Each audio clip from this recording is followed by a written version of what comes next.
الحمد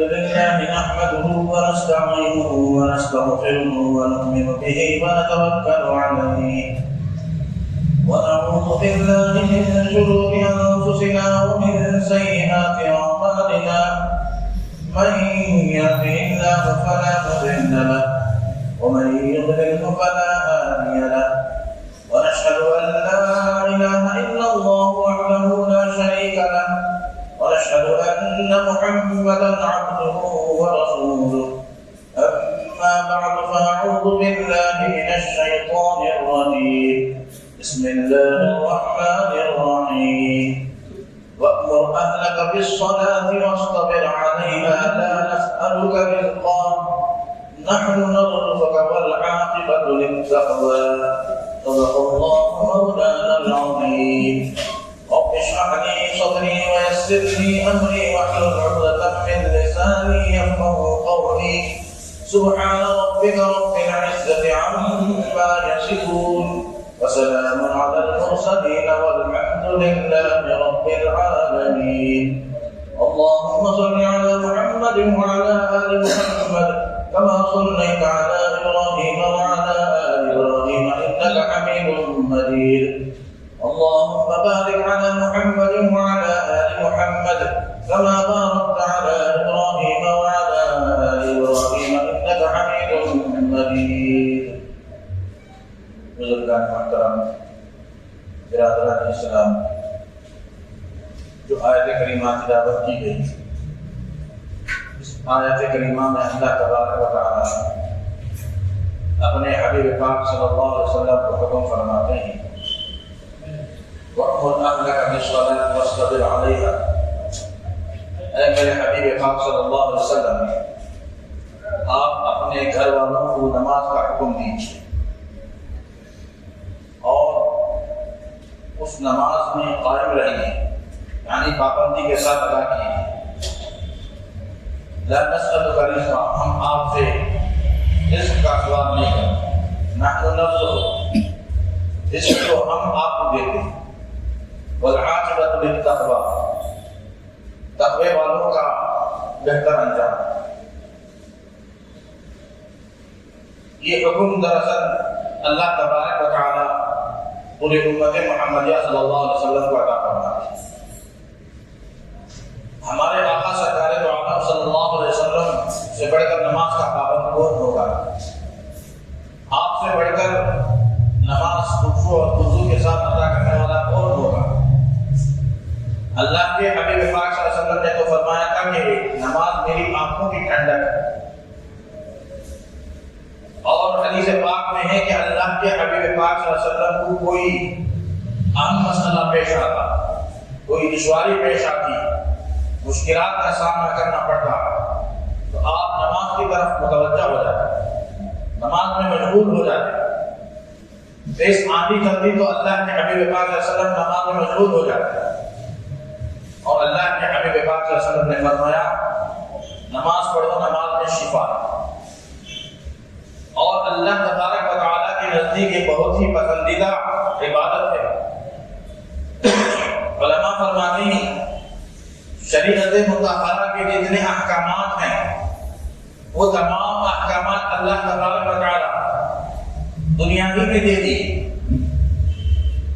روزہ کا حکم آیا دنیا ہی میں، حج کا حکم آیا دنیا ہی میں، زکوٰۃ کا حکم آیا دنیا ہی میں، اسی طرح جتنے احکامات ہیں سارے احکامات دنیا کے اندر دے دیے گئے، لیکن جب نماز کو فرض کرنا تھا تو اللہ تبارک و تعالیٰ اپنے حبیب پاک صلی اللہ علیہ وسلم کو اربوں خربوں میل دور بلایا، اپنی دربار میں بلا کر نماز کا فریضہ دیا۔ اس سے معلوم ہوتا ہے کہ نماز اللہ تبارک و تعالیٰ کے نزدیک کتنی عظمت والی عبادت ہے، کتنی پسندیدہ عبادت ہے۔ اور قرآن کریم میں تو جگہ جگہ فرمایا اقیموا الصلاۃ اقیموا الصلاۃ۔ اس سے اندازہ کر سکتے ہیں کہ اللہ تبارک و تعالیٰ کے نزدیک کتنی پسندیدہ عبادت ہے۔ آج اللہ تبارک و تعالیٰ کی اس پسندیدہ عبادت سے امت بہت دور ہے۔ ہمارے مساجد مصلیوں سے خالی ہیں، جگہ جگہ محنتیں ہو رہی ہیں، بیانات ہو رہے ہیں، لیکن پھر بھی مساجد ویران نظر آ رہے ہیں۔ اس کی سب سے بڑی وجہ یہی ہے کہ لوگوں کے اندر کبھی ایمان اور مضبوط ایمان نہیں، لوگوں کا نظریہ یہ نہیں ہے، تصور یہ نہیں ہے، عقیدہ نہیں ہے کہ مرنے کے بعد ہمیں اللہ تبارک و تعالیٰ کے دربار میں حاضر ہونا ہے۔ اگر ہمارے اندر یہ عقیدہ ہوتا، ہم یہ تصور کرتے، یہ سوچتے کہ اللہ تبارک و تعالیٰ کل سوال کریں گے، میری پسندیدہ عبادت نماز تھی، تو میرے ادا کرنے کو دیکھ کر پہچان سکتا تھا، نبی نے تجھے بار بار نماز کی ترغیب دی، اس کے چھوڑنے پر وعیدیں بیان فرمائی، اس کے باوجود تو نمازوں کو ادا نہیں کرتا تھا، کیا وجہ ہے؟ اللہ پوچھیں گے تو کیا جواب دو گا؟ یہ تصور، یہ عقیدہ ہمارے اندر آج نہیں ہے، جس کی وجہ سے ہم نمازوں سے دور ہیں۔ آج نماز کا اہتمام کی بہت سخت ضرورت ہے، کیونکہ ہم بہت سارے مسائل کے شکار بن چکے ہیں۔ اللہ کے حبیب پاک صلی اللہ علیہ وسلم نے فرمایا، قیامت کے دن فتنے تیزی کے ساتھ آئیں گے، ایک تسبیح جس کا دھاگا ٹوٹ جانے سے موتیاں گرتے ہیں ایک کے بعد دوسرے، اسی طرح فتنے آئیں گے، بہت سارے فتنے آئیں گے۔ ان سارے فتنوں میں سے ہمارا پاس یہ فتنہ بھی ہوگا کہ مسلمان یہ سوچنے پر مجبور ہو جائے گا، دنیا کے اندر ہم دعائیں کر رہے ہیں، ختم قرآن کے موقع پر دعائیں کر رہے ہیں، حرمین شریفین میں دعائیں ہو رہی ہیں، مقدس مقامات پر دعائیں ہو رہی ہیں، تہجد کے وقت دعائیں ہو رہی ہیں، اللہ والے دعا کر رہے ہیں، خوف کی فکر کرنے والے دعائیں کر رہے ہیں۔ ہماری آخر وہ دعائیں کہاں چلی گئی؟ آج ہمارے حالات بہتر نہیں ہو رہے ہیں، روز بروز بگڑتے جا رہے ہیں، اور عقیدے میں یہ خرابی آ جائے گی کہ ہماری دعاؤں کو سننے والا کوئی نہیں ہے۔ بات دل میں آ جائے گی، دنیا خود بخود بن گئی، اس دنیا میں خود بنانے والا کوئی نہیں ہے۔ اگر ہوتا تو ہماری دعائیں رنگ لاتی، اتنے سالوں کی دعائیں ہماری کہاں گئی؟ یہ سوال دل میں پیدا ہوتا ہے تو بندہ ایمان کے دائرے سے خارج ہو جاتا ہے۔ اس طرح کا سوال، اس طرح کا شک ایک مسلمان کے دل میں نہیں آنا چاہیے۔ مسلمان کو یہ سوچنا چاہیے، یہ عقیدہ رکھنا چاہیے کہ اللہ تبارک و تعالیٰ ہماری دعاؤں کو ضرور قبول فرماتے ہیں۔ اللہ کے حبیب پاک صلی اللہ علیہ وسلم نے ہمیں دعا سکھلائی، وَلَا تَجْعَلْ مُصِيبَتَنَا فِي دِينِنَا، اے اللہ ہمیں دین کے باب میں مصیبت میں مبتلا نہ کر، فتنے میں مبتلا نہ کر۔ دین کے باب میں مبتلا، فتنہ کیا ہے؟ کہ بندہ شک میں پڑ جائے دین کے متعلق، عقیدے کے متعلق، ہماری دعائیں قبول نہیں ہو رہی ہے، ہماری دعاؤں کو سننے والا کوئی نہیں ہے، یہ دین کا فتنہ ہے، عقیدے کا فتنہ ہے۔ اس سے بچنے کی دعا تلقین فرمائے آقا کریم سرکار دو عالم صلی اللہ علیہ وسلم۔ آج کے حالات کو دیکھ کر کیا مسلمان کے دل میں یہ بات نہیں آ رہی ہے کہ ہماری دعائیں کہاں جا رہی ہیں؟ حدیث پاک میں تو فرمایا گیا، اللہ تبارک و تعالی ہر مومن کی دعا کو قبول فرماتے ہیں۔ قرآن میں کہا گیا، اللہ ولی الذین آمنوا، اللہ تبارک و تعالی ایمان والوں کے سرپرست ہی متولی ہیں۔ اور حدیث پاک میں بھی فرمایا گیا، مومن بندہ جب دعا کرتا ہے تو اس کی دعا کو اللہ قبول فرماتے ہیں۔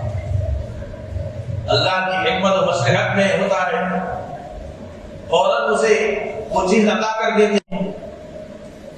اگر اللہ کی حکمت میں ہے کہ اب یہ چیز اسے دینے کے لائق نہیں ہے، اس چیز کو اٹھانے کے قابل نہیں، اس نعمت کے استعمال کے قابل نہیں ہے، اللہ تبارک و تعالیٰ تاخیر سے وہ نعمت عطا فرماتے ہیں، اس دعا کا اثر تاخیر سے ظاہر فرماتے ہیں۔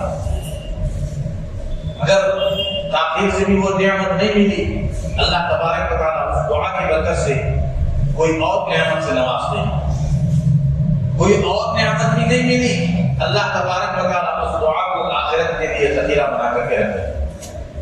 بہرحال اللہ تبارک و تعالیٰ مؤمن کی دعا قبول فرماتے ہیں۔ مؤمن یہ چاہتا ہے کہ میں فجر کو دعا کروں، ظہر تک قبولیت کے آثار ظاہر ہو جائے، میں ظالموں کو بددعا کروں صبح میں، وہ ظہر تک وہ غرق ہو جائے۔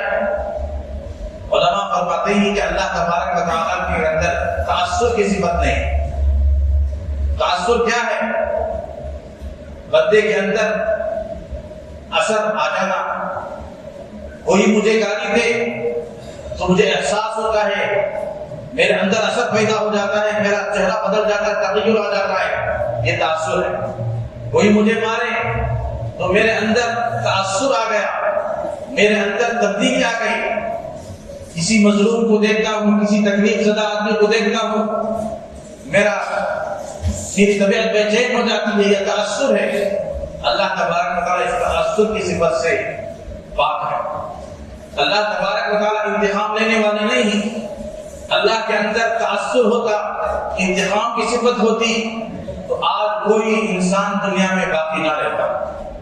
ہر نافرمان کو اللہ تبارک و تعالیٰ زمین میں دھسا دیتے، سورج کی گرمی کو بڑھا کر جلا کر راکھ بنا دیتے۔ اللہ تبارک و تعالیٰ کے اندر تعصب ہوتا تو ٹھنڈ کو بڑھا کر انسان کے جسم کو کاٹ دیتے، لیکن اللہ تبارک و تعالیٰ کے اندر تعصب نہیں ہے۔ اللہ تبارک و تعالیٰ اس دنیا کو اپنی ایک نظام سے چلا رہا ہے۔ حضرت عمران بن حسین رضی اللہ تعالیٰ عنہ فرماتے ہیں اللہ کے حبیب پاک صلی اللہ علیہ وسلم نے کائنات کے نظام کے متعلق بیان فرمایا، صبح کی نماز کے بعد ظہر کی نماز، ظہر کی اذان تک بیان فرماتے رہے، پھر ظہر کے بعد شروع کیے عصر تک بیان کرتے رہے۔ کسی نے آ کر میرے پاس کہا کہ تمہاری اونٹنی بھاگ گئی ہے، تو میں اللہ کے حبیب پاک صلی اللہ علیہ وسلم کے بیان کو چھوڑ کر اونٹنی کی تلاش نکل گیا۔ اور حضرت عمران بن حسین رضی اللہ تعالیٰ فرماتے ہیں میں اتنا تک اللہ کے حبیب پاک صلی اللہ علیہ وسلم کے زبان مبارک سے کائنات کے نظام کے متعلق سنا۔ آپ نے فرمایا کہ اللہ تبارک و تعالیٰ پہلے عرش کو بنایا، پھر قلم کو بنایا اور کہا قلم کو لکھ۔ قلم نے پوچھا یا اللہ کیا لکھوں؟ اللہ تبارک و تعالیٰ نے کہا کہ قیامت تک جتنے احوال، جتنے واقعات پیش آنے والے ہیں ان سب کو لکھ۔ تو قلم لکھنا شروع کر دیا۔ آج جو حالات ہیں، جو معاملات ہیں، جو واقعات پیش آ رہی ہیں، یہ سب تقدیر میں وہ ہو رہا ہے۔ اب ہم چاہ رہے ہیں کہ ہم دعا کریں، فوراً دعا قبول ہو جائے، فوراً حالات بہتر ہو جائے، یہ ہو نہیں سکتا۔ اور اللہ تبارک و تعالیٰ تقدیر کو بنانے کے بعد ہمیں حکم دے رہا ہے کہ تم دعائیں کرتے رہو، تمہارا کام دعا کرنا ہے، دعائیں کرتے رہو، اور جو مقدر ہے وہ ہوتا ہے۔ اللہ تبارک و تعالیٰ کے علم میں، حکمت میں ہے کہ کن کن دعاؤں کے اثرات کو کب کب ظاہر کرنا ہے۔ ہمارے آقا سرکار دو عالم صلی اللہ علیہ وسلم نماز پڑھ رہی حرم شریف میں، کعبۃ اللہ میں، مشرکین مکہ جب آپ سجدے میں گئے تو اونٹ کی وہ جڑی آپ کے اوپر رکھ دی، اتنی وزندار تھی کہ آپ سجدے سے اٹھ نہ سکے۔ حضرت عبداللہ بن مسعود رضی اللہ تعالیٰ فرماتے ہیں کہ میں کچھ نہیں کر سکتا تھا، اس منظر کو دیکھ رہا تھا، میری کمزوری تھی، ضعف تھا۔ آخرکار خدیجہ فاطمہ رضی اللہ تعالیٰ عنہ تشریف لائی، انہوں نے برا بلا کہا مشرکین مکہ کو اور اللہ کے حبیب پاک صلی اللہ علیہ وسلم کو صاف فرمایا۔ اس وقت اللہ کے حبیب پاک صلی اللہ علیہ وسلم نے بددعا فرمائی، یا اللہ قریش کی پکڑ فرما، عتبہ کی، شیبہ کی۔ اللہ کے حبیب پاک صلی اللہ علیہ وسلم نے ان سب کا نام لے لے کر بددعا فرمائی، اور اللہ کے حبیب پاک صلی اللہ علیہ وسلم نے جو بددعا فرمائی اپنی ذات کے لیے نہیں فرمائی، دین کے معاملے میں رکاوٹ، نماز میں رکاوٹ، اس وجہ سے اللہ کے حبیب پاک صلی اللہ علیہ وسلم نے بد دعا فرمائی، ورنہ تو آپ کے ذات کے متعلق آپ نے کبھی بد دعا نہیں فرمائی۔ طائف کی سرزمین میں آپ خون سے لہولہان ہوئے، آپ نے بد دعا نہیں فرمائی۔ شیخ ابی طالب میں 3 سال تک تکلیف کی زندگی گزارے، آپ نے قریش کو بد دعا نہیں فرمائی۔ آپ کے سروں پر کچرا ڈالا گیا، آپ نے بد دعا نہیں فرمائی۔ آپ کے راستے میں کانٹے بچھائے گئے، آپ نے بد دعا نہیں فرمائی۔ نماز سے آپ کو روکا گیا، نماز آپ کی پسندیدہ عبادت، اللہ کے نزدیک پسندیدہ عبادت، اس نماز سے آپ کو روکا گیا تو اللہ کے حبیب پاک صلی اللہ علیہ وسلم نے بد دعا فرمائی۔ علماء فرماتے ہیں سن ہجری 2 میں جنگ بدر کے موقع پر حضرت عبداللہ بن مسعود رضی اللہ تعالیٰ فرماتے ہیں کہ اللہ کے حبیب پاک صلی اللہ علیہ وسلم نے جن جن کا نام لے کر بد دعا فرمائی وہ سب اس میں مارے گئے۔ اس میں بتانا یہ ہے کہ اللہ کے حبیب پاک صلی اللہ علیہ وسلم کی بد دعا کا اثر 4-5 سال کے بعد ظاہر ہوا۔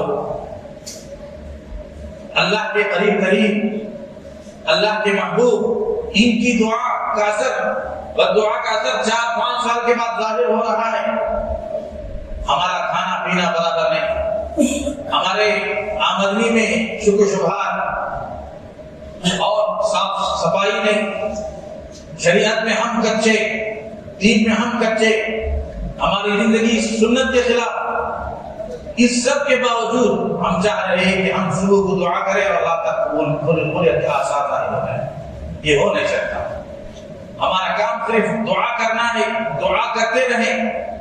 بزرگان دین مثال دیتے ہیں کہ دعا ایک بیج کی طرح ہے، جس طرح بندہ بیج کو بوتا ہے تو اس سے ایک چھوٹا سا درخت نکلتا ہے، پھر بڑا ہوتا ہے، پھر سایہ دار ہوتا ہے، پھر اس سے پھل نکلتا ہے۔ تو اسی طرح بندے کی دعا بھی، وہ پہلے بیج کی طرح، پھر ایک چھوٹا سا درخت ہوتا ہے، دعائیں کرتے کرتے پھر ایک بڑا درخت بنتا ہے، پھر سایہ دار بنتا ہے، پھر اس سے جو ہے پھل نکلتا ہے۔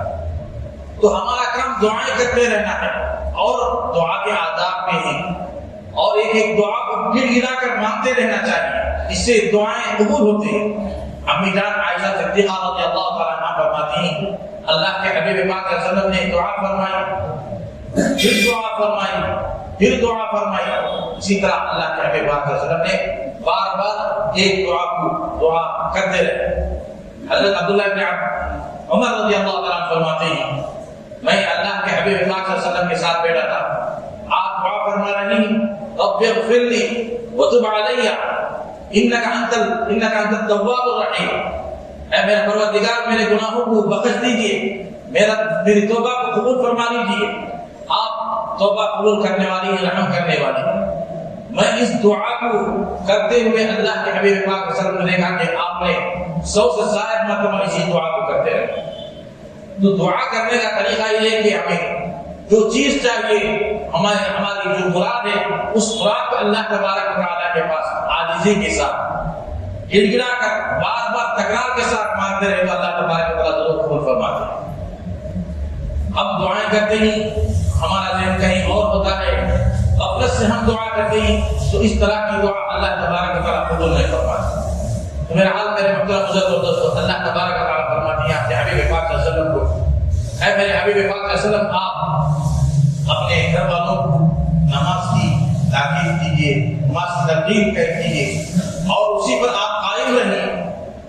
آج امت کو ضرورت ہے کہ امت خود نمازی بنے اور اپنے گھر والوں کو بھی نمازی بنانے کی کوشش کرے، فکر کرے، کیونکہ اللہ کے حبیب پاک صلی اللہ علیہ وسلم نے فرمایا ایمان اور کفر کے درمیان فرق کرنے والی جو چیز ہے وہ نماز ہے، اور خود بھی نماز میں نمازی بنے، اپنے گھر والوں کو نمازی بنائے، اللہ سے دعائیں کرتے رہے کہ یا اللہ یہ نماز کی طرف نہیں آ رہی، ان کے دلوں میں نماز کی اہمیت نہیں ہے، دعائیں کرتے رہے، بار بار دعائیں کرتے رہے، اللہ تبارک و تعالیٰ قبول فرمائے۔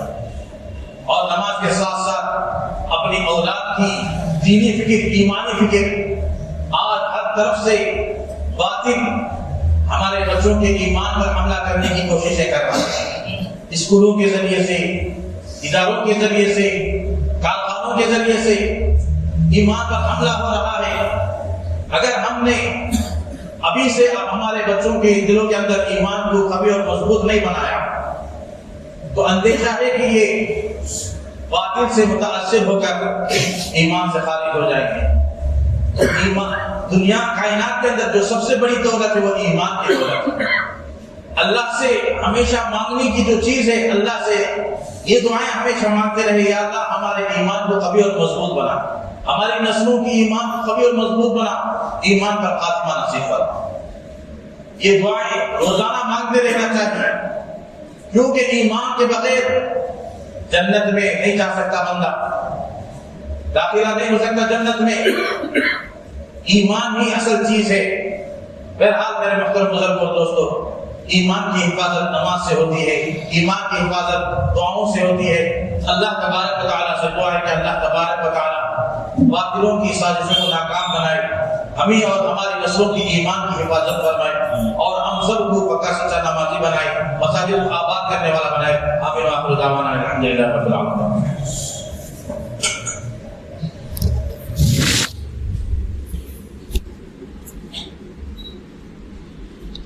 میرے حال میرے محترم بزرگوں دوستوں، اللہ تبارک و تعالیٰ فرماتی ہے اپنے حبیب پاک صلی اللہ علیہ وسلم کو، اے میرے حبیب پاک صلی اللہ علیہ وسلم، آپ اپنے گھر والوں کو نماز کی تاکید کیجیے، نماز کی ترغیب کیجیے، اور اسی پر آپ قائم رہیں۔ آج امت کو ضرورت ہے کہ امت خود نمازی بنے اور اپنے گھر والوں کو بھی نمازی بنانے کی کوشش کرے، فکر کرے، کیونکہ اللہ کے حبیب پاک صلی اللہ علیہ وسلم نے فرمایا ایمان اور کفر کے درمیان فرق کرنے والی جو چیز ہے وہ نماز ہے، اور خود بھی نمازی بنے، اپنے گھر والوں کو نمازی بنائے، اللہ سے دعائیں کرتے رہے کہ یا اللہ یہ نماز کی طرف نہیں آ رہی، ان کے دلوں میں نماز کی اہمیت نہیں ہے، دعائیں کرتے رہے، بار بار دعائیں کرتے رہے، اللہ تبارک و تعالیٰ قبول فرمائے۔ اور نماز کے ساتھ ساتھ اپنی اولاد کی دینی فکر، ایمانی فکر، آج ہر طرف سے باطل ہمارے بچوں کے ایمان پر حملہ کرنے کی کوششیں کر رہا ہے، اسکولوں کے ذریعے سے، اداروں کے ذریعے سے، کارخانوں کے ذریعے سے ایمان پر حملہ ہو رہا ہے۔ اگر ہم نے ابھی سے اب ہمارے بچوں کے دلوں کے اندر ایمان کو قوی اور مضبوط نہیں بنایا تو اندیشہ ہے کہ یہ باطل سے متاثر ہو کر ایمان سے خارج ہو جائیں گے۔ تو ایمان دنیا کائنات کے اندر جو سب سے بڑی دولت ہے وہ ایمان کی دولت ہے۔ اللہ سے ہمیشہ مانگنے کی جو چیز ہے، اللہ سے یہ دعائیں ہمیشہ مانگتے رہے، یا اللہ ہمارے ایمان کو قوی اور مضبوط بنا، ہماری نسلوں کی ایمان کو قوی اور مضبوط بنا، ایمان کا خاتمہ نصیب فرما۔ یہ دعائیں روزانہ مانگتے رہنا چاہیے، کیونکہ ایمان کے بغیر جنت میں نہیں جا سکتا بندہ، داخلہ نہیں ہو سکتا جنت میں۔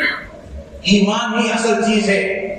بہرحال میرے محترم بزرگوں اور دوستوں، ایمان کی حفاظت نماز سے ہوتی ہے، ایمان کی حفاظت دعاؤں سے ہوتی ہے۔ اللہ تبارک و تعالیٰ سے دعا ہے کہ اللہ تبارک و تعالیٰ باطلوں کی سازشوں کو ناکام بنائے، ہمیں اور ہماری نسلوں کی ایمان کی حفاظت فرمائے، اور ہم سب کو پکا سچا نمازی بنائے، مساجد کو آباد کرنے والا بنائے۔ آمین وآخر دعوانا الحمدللہ رب العالمین۔